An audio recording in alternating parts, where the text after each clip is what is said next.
Howdy, howdy ho! Indie games fill in a very important space, one that caters to nostalgia. Many indie games focus on classic formulas or retro-stylized graphics, and while I understand that may not be for everyone, there is absolutely nothing wrong with giving indie games a chance. Really just wanted to get that off my chest. Here's the thing, this game is more of a small prequel to a larger game, Eiyuden Chronicle 100 Heroes. This is an important thing to note when going into this, as it's not really designed to be a full adventure, but rather set up the stage for the main dish coming in 2023. But still, does Eiyuden Chronicle Rising do a good job of setting the stage? After all, sometimes first impressions last a lifetime. If you expected this to be an RPG, you're only partially correct. It's more of a 2D side-scroller action RPG, and that's an important distinction. The combat is purely based on your own direct inputs. The good news is that it works great, and while a little more action than RPG, if you've spent any time in the good old days of 2D action games, you'll adapt rather quickly. This also factors into the exploration and navigation. It's more of a light platformer than anything else. Unfortunately, its platforming elements pale in comparison to the actual genre, which means this game's left rather light on the RPG part.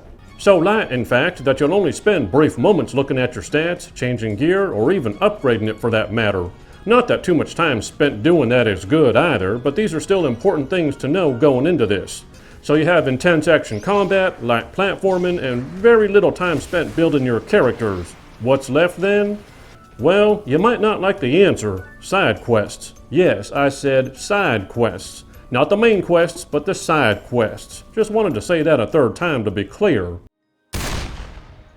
I saw the credits roll in a little over 11 hours. That sounds pretty ample for such a low-budget game, right? Unfortunately, here's where the game hits its major flaw.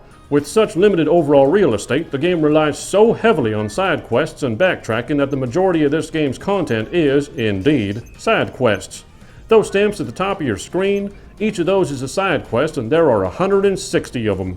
I completed 105 just for you to know this. Yep, 105 side quests. Some can be completed with little more effort than breathing, but it's just too much backtracking to feel worth it. I get that it's likely setting up this town for the main game, but it's a pretty big oof when the majority of your content is meaningless errands.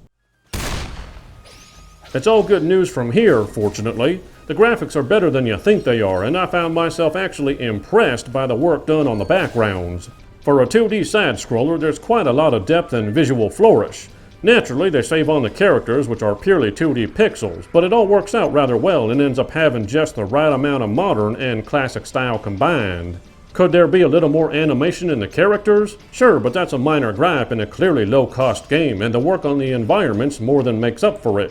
In fact, it's likely that the animation budget is going towards the main game, and Rising makes it very clear it's just a stage setup. The characters and story don't develop very far, but not in a bad way. They do a good job of making me care just enough about the world lore that I'm curious how this all ties into the upcoming 100 Heroes. This is a bite-sized game, and it's supposed to be. It's competent in its adaptations of 2D action combat and light platforming in lieu of being an RPG, though this may come as a surprise to some given it's a prequel to a more classic RPG formula.